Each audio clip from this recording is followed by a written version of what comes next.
Likewise, imposing a 100% tariff on India at a time when we are actively trying to court them to help us in our competition with China is completely self-defeating. Ryan Young with the Competitive Enterprise Institute worries that imposing tariffs on India will alienate one of the most important strategic partners in Asia and a potential counterweight to China. So as we try to get India to be more aligned with us instead of with China or Russia, admirable goals, we put tariffs on India, and what does that do? It pushes them more towards China and more towards Russia.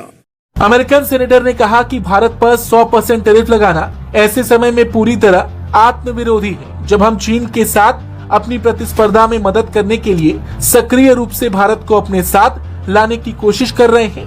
Rand Paul की चिंता सिर्फ व्यापार तक सीमित नहीं है। उनका कहना है कि अगर अमेरिका भारत पर इतना बड़ा आर्थिक दबाव डालता है तो इसका असर दोनों देशों के रिश्तों पर पड़ेगा। तो ये बात मैं जिम्मेदारी लेकर कहूंगा कि चाइना को ये जरूर मालूम है कि उसका कॉम्पिटिटर यूएसए है, और इसीलिए हम पाते हैं कि जहां जहां चाइना इन्वॉल्व है, यूएस उसके अगेंस्ट उस कंट्री में इंटरफेयर करता है। इसकी अमेरिका कैन नॉट कंप्लेन। वो तो only thing is Bharat is acting like a friend और समथिंग। मुझे समझ में नहीं आ रहा क्या चल रहा है वहां पे। Somewhere they have to act more independently, तब जाके बात सुधरेगी। मैं आपसे एक बात समझना चाहती हूँ आदित्य जी, वो ये कि हम देख रहे हैं कि अमेरिका जो है उसने पूरे ही विश्व में एक हंगामा मचाया हुआ है। अब दोस्तों, अमेरिका में एक कोर्ट है जिसका नाम है US court of international trade. ये बड़ा पावरफुल बॉडी है, US court of international trade. 25 US states ने ट्रंप को सू कर दिया। दोस्तों, 50 स्टेट हैं यूनाइटेड स्टेट्स ऑफ अमेरिका में, 50 में से 25 स्टेट्स ने लीगल एक्शन ले लिया और कोर्ट में जाकर ट्रंप के खिलाफ केस कर दिया।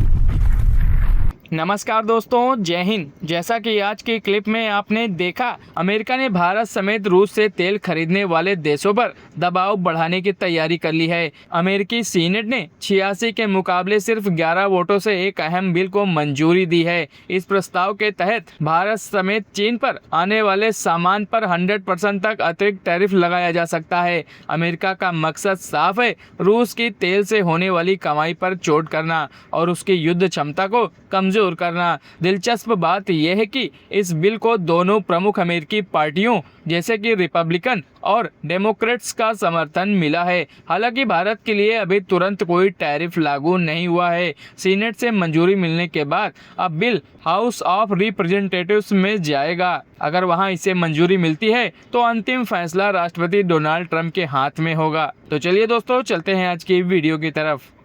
अमेरिका चीन को एशिया में चुनौती देने के लिए भारत को अपना सबसे बड़ा रणनीतिक साझेदार मानता है। रक्षा से लेकर टेक्नोलॉजी और सप्लाई चेन तक दोनों देशों का सहयोग लगातार बढ़ भी रहा है, लेकिन रूस से तेल खरीदने के मुद्दे पर दोनों देशों के हित अलग अलग नजर आ रहे हैं। तो ये बात मैं जिम्मेदारी लेकर कहूंगा कि चाइना को ये जरूर मालूम है कि उसका कॉम्पिटिटर यूएसए है, और इसीलिए हम पाते हैं कि जहां जहां चाइना इन्वॉल्व है, यूएस उसके अगेंस्ट उस कंट्री में इंटरफेयर करता है। अदरवाइज आप बताइए, तेल जा रहा था अच्छा खासा, सैंक्शंस लगे हुए थे। आज की तारीख में आप देख रहे हैं कि यूएस और चाइना कहने के लिए तो प्रेसिडेंट मिलेंगे ही हैं, दोनों प्रेसिडेंट। अगर इतने कट्टर दुश्मन हैं तो वो क्यों मिलेंगे? सेम एनालॉजी में अपने साथ लेता हूं। मेरे और चाइना के बीच में कट्टर दुश्मनी नहीं है। We have our problems, we have a border. उस बॉर्डर को हम रिजॉल्व नहीं कर पाए क्योंकि चाइना करना नहीं चाहता है। हमने हमेशा कहा है कि आप अपने मैप्स दीजिए, आपका क्या परसेप्शन है बॉर्डर का और हमारा क्या है, बैठकर बात कर लेते हैं, लेकिन दे डोंट स्पेसिफाई। इसीलिए आप पाते हैं कि बॉर्डर्स पर red line, blue line, grey line, black line, yellow line, पता नहीं कितनी लाइन बना रखी है, और किसी भी लाइन को कभी भी कैसे भी इंटरप्रेट किया जा सकता है। मैं उसका चश्मदीद गवाह हूं कि एक पर्टिकुलर एरिया में जो सो कॉल्ड लाइन थी, अब अपने जोश में मैंने कहा किसकी लाइन, कौन सी लाइन, मुझे तो कहीं लाइन नहीं देखनी, जमीन पर देखा कोई लाइन थोड़ी लगी हुई है। These are all imaginary lines. जैसे अभी आपने बोला मैकमोहन लाइन बोल लीजिए, या आपकी किसी और कंट्री के साथ जो लाइन है जिसको वो कंट्री नहीं मानता, these are all imaginary line. Line तो मेरे और आपके बीच में है, जहां हमने बॉर्डर फेंसिंग लगा ली, बिल्कुल, जहां हमने बॉर्डर पिलर्स लगा ली, तो वहां मैं मान जाऊंगा, लेकिन बाकी जगहों पर ऐसा नहीं है। There is hardly anything. उस 15,000 18,000 फीट पर कौन सी लाइन लगा रहा है कोई? So as far as I am concerned, US और चाइना उन समझदार कंट्रीज में से है, मोनोपोली वाले कंट्रीज से है, जिसको मैं कहता हूं they are good at this dirty game, कि वो उनकी लड़ाई किसी और से लड़वाते हैं, और इसमें उनको महारता है। वो बड़े माहिर हैं इस चीज में कि दूसरों को लड़वा लीजिए और अपना उल्लू सीधा कर लीजिए। क्योंकि अगर आप ऑयल ही देखें, अगर ईरान और गल्फ का ऑयल नहीं जाता है तो किसका ऑयल बिकेगा? ऑब्वियस बात है, वेनेजुएला का बिकेगा। वेनेजुएला का ऑयल कौन बेच रहा है? यूएस बेच रहा है। और उसका प्रूफ ये है कि ट्रम्प साहब ने तो डिक्लेयर भी किया था कि I am the ad hoc president of Venezuela. तो दैट मींस बड़ी सीधी सी बात।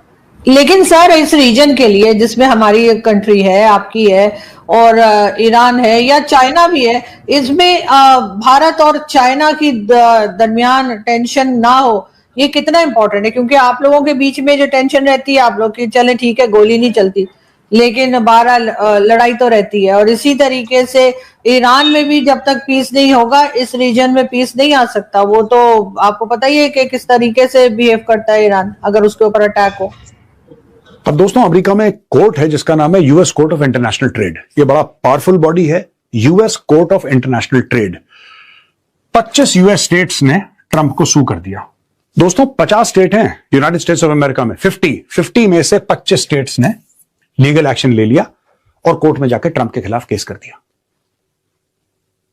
देखिए ना, डोनाल्ड ट्रंप ने टैरिफ लगाए। यूएस की सुप्रीम कोर्ट ने बोला कि भाई आपका अधिकार ही नहीं है, आप किस मूड में आके कर रहे हैं सब? आपका अधिकार ही नहीं है, अधिकार यूएस कांग्रेस का है, प्रेसिडेंट का अधिकार है ही नहीं। टैरिफ बढ़ाओ, टैरिफ घटाओ, लिबरेशन डे ये कर दूंगा, इसके ऊपर ये, इसका कम करो, इसका ज्यादा। भाई आप हो कौन? आप नहीं कर सकते, आपके अधिकार क्षेत्र में नहीं है ये। फिर सुप्रीम कोर्ट ने बोला कि जो तुमने करीब $150 अरब थे, वो जहां तक मुझे याद है मोटा मोटी फिगर, फिर इनको बोला, दूसरी कोर्ट ने, सुप्रीम कोर्ट ने पहला आदेश दे दिया, दूसरी कोर्ट ने बोला पैसे वापस करो, ये तुमने गलत पैसे लोगों से लिए, वापस करो। तो अब ये वापस करने की स्कीम बना रहे हैं कि कैसे वापस करें। ये गेम है कि जहां पे लेबर इस तरीके से इस्तेमाल कर रहा है, इलीगल, जैसे कोई अंडर एज है या किसी को पकड़ के स्लेव लेबर टाइप का जो होता है, ये सब अगर आप वहां से खरीदें, ठीक है। अब भारत अगर कोई चीज किसी से खरीद रहा है, इसका मतलब ये नहीं कि भारत के अंदर ये स्लेव लेबर हो रहा है, नहीं। इसका मतलब ये है कि भारत किसी थर्ड पार्टी से कुछ चीज खरीद रहा है, इंपोर्ट कर रहा है कोई चीज, उसकी फैक्ट्री में क्या हाल है, उसके चलते हुए अगर वो फैक्ट्री में कोई इस टाइप का गलत किस्म का लेबर इस्तेमाल कर रहा है जो कि ह्यूमन राइट्स के खिलाफ है, तो फिर भारत को ज्यादा टैरिफ देने पड़ेंगे। यानी कि फिर भारत जाएगा वहां पे, चेक करेगा तुम्हारी फैक्ट्री में, डेली अटेंडेंस लेगा। इट्स इम्पॉसिबल फॉर इंडिया और any other country.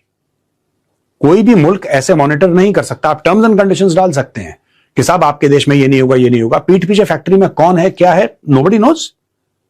How can you verify all the time? You can't verify all the time यार।